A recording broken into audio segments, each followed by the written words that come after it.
Hey guys. Well, here we are back again for another installment of converter comparison.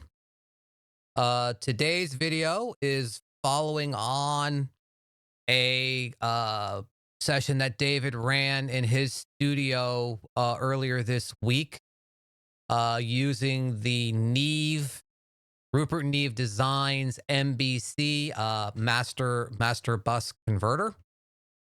Which is another example of a stereo analog to digital converter box. The Rupert Neve design unit comes with a it comes with a there's a transformer circuit available in this one, and there is also the silk feature from the Neve Portico 542 tape emulators, which we will not be using today because David has these silk features on his master bus already. So all of the mixes that we've been listening to already have the silk feature on them as part of his master bus chain coming out of the SSL before it goes into the final print track. So we will be looking at 3 tracks today again, as we did in the Dangerous Music one that we did recently. I have 3 tracks. For this comparison, I do not know which one is which. Um, all I have are the same tracks that will be available to you guys with the name print track number 1, print number 2, print number 3.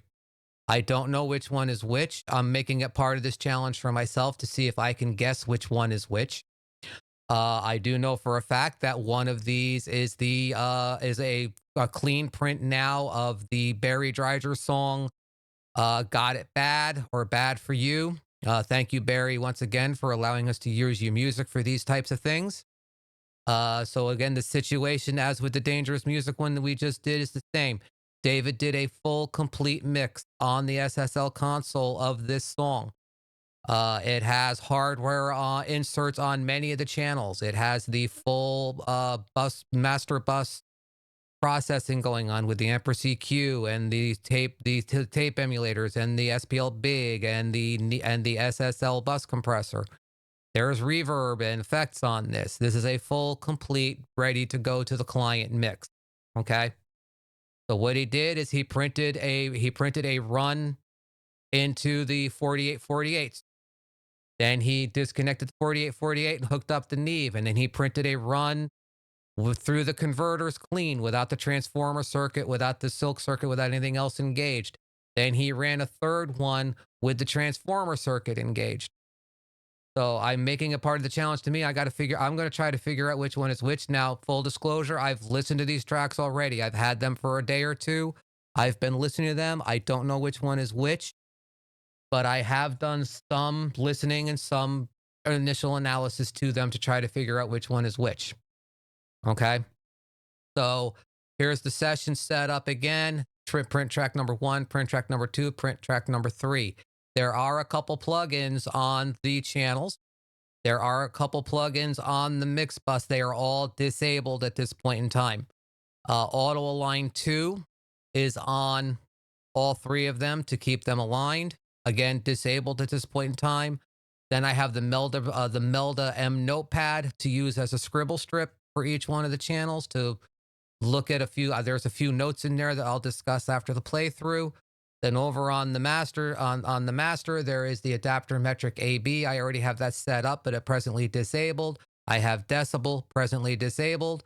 The only plugin in the entire session that's working is, as usual, the Restream plugin to get the audio out of my DAW and into OBS. That's the only thing that's running at this point in time. So as with every other time we do these challenges, I'm going to play through it once. I'm going to be soloing up each track. As you can see, follow the solo buttons. You can see the tracks are changing as I solo them. And I'm going to be switching tracks quite rapidly every measure or two. And we're just going to listen through it real quick. And then afterwards, I'll come back and we'll have a little bit of discussion. And then I will take a break, contact David, and find out which track is which. Okay, so here we go. I'm going to just hit play and we're going to get going.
Okay.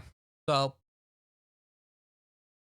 I hear virtually no variations between those tracks uh to my ear. Um and again, full disclosure, I've had these tracks for a couple of days. I was listening to them in the room on my monitors with the subwoofer engaged at ludicrous volume levels. And the major differences that I can hear between the tracks, well, major differences is the wrong thing to say.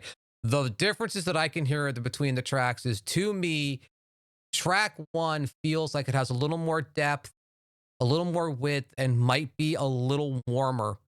Track two and track three are, I don't know if it's like colder, but they're not as wide and they're not as warm as track number one is. So I basically uh took a few notes and stuff with it, and I took all three tracks and I ran them through a loudness meter for strictly just for analysis sake to see which one is louder, what the dynamic range and stuff is on each one of them. So I have some notes on each one of the tracks right now. On track number one, and track two and track three all came out at minus 6 dB true peak. I had them at minus 6 when I did that analysis. I've got them down at minus 10 now for the video. But for that analysis part of it, I had them at minus 6. So all three came out at minus 6 true peak. Track number one was minus 18.1 lufs. Tracks two and three were both minus 18.2. So there was only a tenth of an LUFS difference between the three. All three have the same 3.6 loudness unit loudness range. Track number one has a 12.2 loud units dynamic, while the other two have a 12.3 loudness unit dynamic. To my ear, I felt like track one is a little bit more compressed than the other two by just a tiny, tiny amount. So I kind of attributed that to being the effect of the transformer. So my guess right now is that track one is the Neve MBC with the transformer engaged. So then basically just comparing the other two tracks to each other, I felt like track two was a tiny little bit wider than track three. So I figured track two would be the MBC clean and track three would be the 4848. So that's basically where I think it's at right now. I mean, but like I said too, I mean, sonically, I'm not hearing very, very little, almost no difference at all between these tracks. Like I said, the only real difference I'm hearing is a width and depth thing, and that's only in the room with the speakers on at ludicrous volume levels. Listening to it on the headphones right now, I can't tell any difference between these tracks at all. Okay. So I'm going to take a break for a couple of minutes. I'm going to text David and find out which track is which. And when I know, I will come back and we'll do a little more of an analysis to them and see where we come out at the end. So I'll be back in a couple minutes, guys. Okay, guys, I'm back, and it's the next day. Things happened, so I wasn't able to get back to this. So I have the actual track identifications from David on this, and it turns out that I was wrong, which really isn't a surprise, mind you. But yeah, I was wrong about this one. So let me open up Reaper. We can show you where we're at here. I already went in and did some prep work on this for this part of the video, so just bear with me on this. Track one, which I believed was the Neve MBC with the transformer engaged, because at ludicrous listening volumes in the room, it sounded warmer and wider to me. I do want to stress, though, that at rational human being listening levels and on the headphones, all of the perceived differences between these tracks that I'm mentioning disappear. At normal volumes and on the headphones, the differences between these tracks are infinitesimally small, if they're even actually there, because you're just trying to hear something, or you're fooling yourself that you're hearing something. So I just want to stress that that's the actual situation. I based these guesses on, listening to this in the room on my monitors with the subwoofer in at ludicrously loud volume. Okay. So anyway, the first one that I believed was a Neve MBC with the transformer. That's the Presonus 4848. The second one is indeed the Neve MBC clean, but I can't really take credit for guessing that one. And then the third one, which I thought was the 4848, is actually the Neve MBC with the transformer engaged. And I have these tracks identified as such. So we're going to just get rid of these because they don't mean anything right now. Okay. So we're going to eliminate track number 3 right now, the Neve with the transformer. We're going to ignore that one for now because it's not a fair comparison. I've said this before too. The 4848 doesn't have a transformer in it. So the Neve without the transformer is the obvious and fair comparison between the two. So I've got these things, gain level matched at -10 dB. I have auto align engaged across all 3 tracks, and I have the adapter metric all set up right now with track 1 being the 4848, and then track 2, which I'm going to mute on here, so we're only listening to it out of the adapter. I have print 2 selected here, and so the metric is listening to track 1 on the master bus and listening to track 2 out of its own file load. Okay, they are gain matched, they are synced. When it's orange like this, it is when it's blue like this, it's the 4848. When it's orange like this, it's the Neve clean. Not that it really is going to matter what we're listening to. So we're just going to take a quick run through this because this is not, I really don't think this is going to show us anything. We're just going to look at the spectrum. We're going to look at the stereo image. We're going to do a little dynamics comparison, and then we'll move on. Okay. I may not even play all the way through the song for this one because it's just, I don't think it's going to show us anything anyway. So let me hit the play button on this and we'll just start doing a quick run through on this one. All right. So here we go. Playing right now. That's the Neve. That's the 4848. Okay. So watching the top line, that's the average. It holds the average for about 10 seconds, okay? The bottom line here is the actual real-time comparison between the 2 tracks. So what you're gonna notice right away is the spectrum on the real-time is dead on top of each other. I could switch back and forth between the 2 of you. See, like the blue line is just straight overlaid over the orange, and then this way the orange line is just straight overlaid over the blue. There's no frequency difference between these 2. If you watch the top line, which is the 10-second average, you will see occasional departures from it momentarily, okay? Which doesn't really mean a lot in this instance because the real time is dead on, but it's just showing you that, yeah, there are times where the 10-second average, there are some differences being shown, okay? But overall, these tracks are pretty much on top of each other sonically, okay? So by the frequency spectrum, the Neve is not adding anything to it. It's not taking away anything to it. So you're not gaining like a warmer bottom end, or you're not gaining a scooped sound. You're not gaining a more open and defined top end from one to the other. They're pretty much dead even.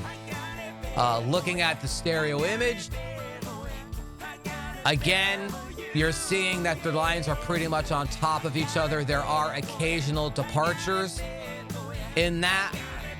And for that matter, if you ask me, it looks like the blue track is showing more against the orange than the other way around. So there may be a slight wideness advantage in certain parts of the spectrum to the Presonus than from the Neve. But again, these differences are insignificant, okay? And they're not really audible. So looking at the dynamic range, now in the dynamic range, I would expect to see a slight advantage to the Neve because in my original analysis, the one had 0.1 dB less dynamic range than the other. And looking at this, you can see that you know, right up, the lines are pretty much right on top of each other, but there's like a 0.1 dB advantage to the Neve. The Neve line, which is the orange one here, is on top of the blue line by a whopping 0.1 dB. So again, 0.1 dB additional dynamic range from one to the other is not a significant advantage in my estimation. Now that may be a critical estimation in your workflow, but in my workflow, it is insignificant. So, and not enough, you know, insignificant so as to not be open for discussion. Okay. So since we've reached the end of the song anyway, that's the only time I'm going to play through that. You can see, you know, quite obviously that the actual technical difference between these two converters is negligible, infinitesimal, completely inconsequential. So there's really, you know, nothing that can be said beyond that. Okay. Now I am going to do a null test, and, you know, let me stop and say this for a second, guys. Null tests in this case are really only proving that they're not the same track. Okay. We've talked about it a million times that every time you run a mix through a giant pile of hardware, the tolerances are going to change. Okay. So no two passes through the hardware, no matter what converters they're going through, are going to be exactly the same. Okay. So really, at the end of the day, all a null test is proving is that these are not the same tracks. The only reason I do null tests in this is because people are going to ask for them in the comments. So I figured just to head that one off at the pass, just to preempt the request. Yes, I do null test for that reason. Okay. So I'm going to take track 1 and track 2, which is the Presonus and the Neve, and I'm going to drop the output level on them 6 dB so that when they sum, it doesn't clip up or blow out the levels. Okay. So as always, when I do a null test, I have auto align running. And as you can see, the Neve is at 0, and then the 4848 is at 0. And the 2 Neves are at -38 samples, which, you know, those are actually completely in phase with each other. That's a surprise. But so anyway, just to show that, you know, like I'm using auto align to make sure that these things are completely in phase. So anything that does show up in the null test is strictly limited to differences between the two tracks. Okay. So let me open up Decibel over here just for the analysis of it. And we're just going to run a quick null test on this. So right now, the tracks are in sync, in phase.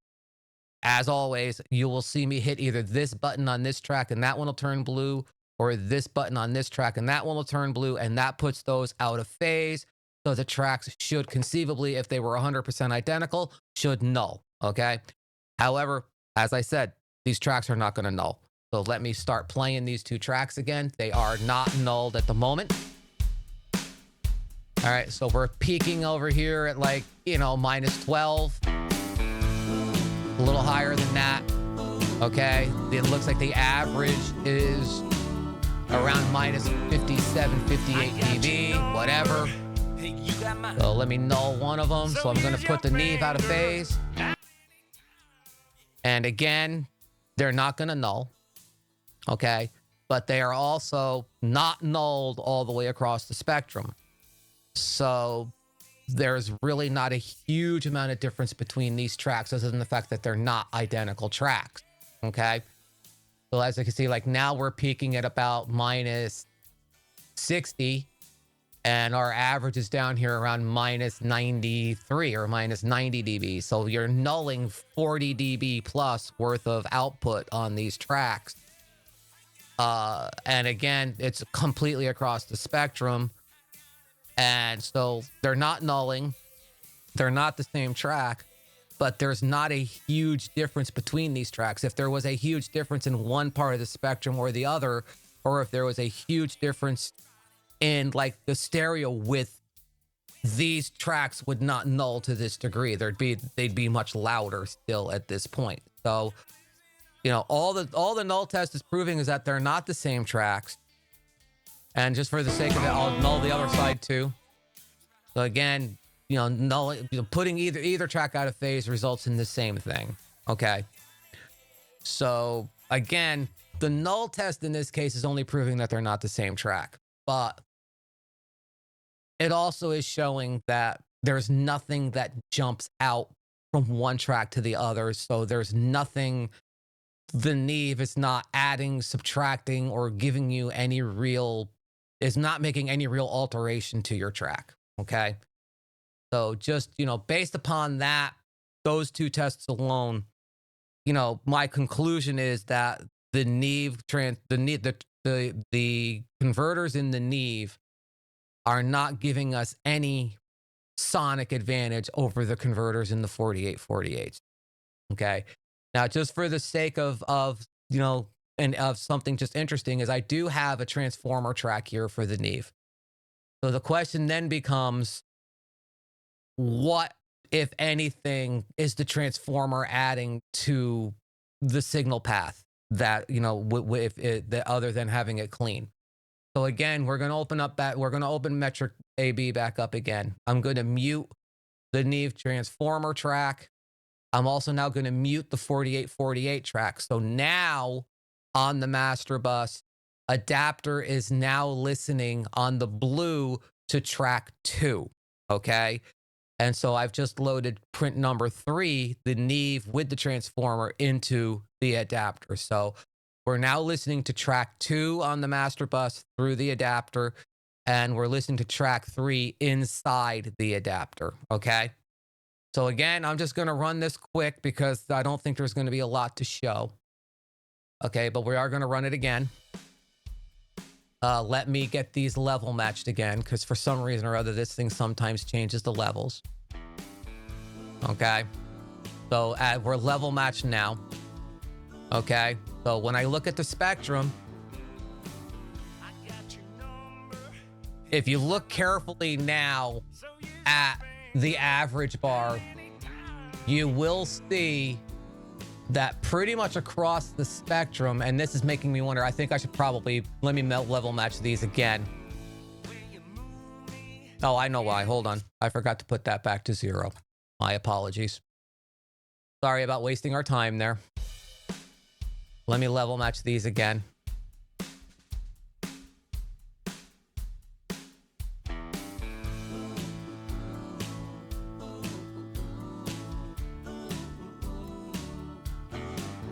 Okay, that should be better.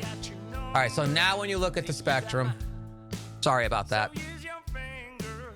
Now when you look at the spectrum, again, as in the with the Neve versus the 4848, the lines are pretty much on top of each other across the board, so you're not getting any extra low end or any extra high end or any less mids out of the transformer than you are out of the clean Neve.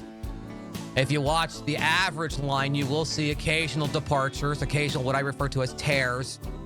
But again, not significant. Those lines are pretty much concurrent to each other across the board. Stereo image-wise, you're not getting any extra width out of the transformer than you are out of the clean Neve. And as far as the dynamics are concerned, the transformer is not adding any extra dynamics on the track either. So again, with that, the transformer is not adding a whole lot to the track either. I mean, in this case too, listening to these tracks myself, I hear almost no variation at all between the clean Neve and the transformered Neve. Okay. Whereas with the dangerous music, there was a obvious clear difference between them. It was very subtle, but it did exist. In this example, with the Neve, with the Rupert Neve Designs MBC, the transformer isn't doing a whole lot, if anything, to the signal. So if you're buying it strictly because it has a transformer in it, I don't see the reason for that. Now, again, I'm just going to run a quick null test, which again, hit the wrong one. Which again, isn't going to prove anything other than the fact that these are not the same track. Okay. So let me just, I got these now moved down to -6. So let's run them again. You're listening to them summed right now. And, dynamics wise, we're in the same place we were with the A4848. We're at -20 dB on the peaks, and we're averaging down here around -60. So if I flip one of them out of phase, wow, okay. In this case, these things are almost completely nulled. We're down at -102 dB or 105 dB, which, nobody, you can't hear that. I don't care who you are. You can't tell me you hear that. Okay. So that transformer in that circuit isn't doing anything. All right. So now having, gone through all of this again in the same methodology that we always employ on these tests, comparing the Presonus 4848, the results from the Presonus 4848 with the results from the Rupert Neve Designs master bus converter box, I don't see any clear advantage of one over the other. I mean, I don't see any. To me, the Neve is not giving you anything that we're not already getting out of the Presonus. So, my recommendation to David on this one again would be the same thing.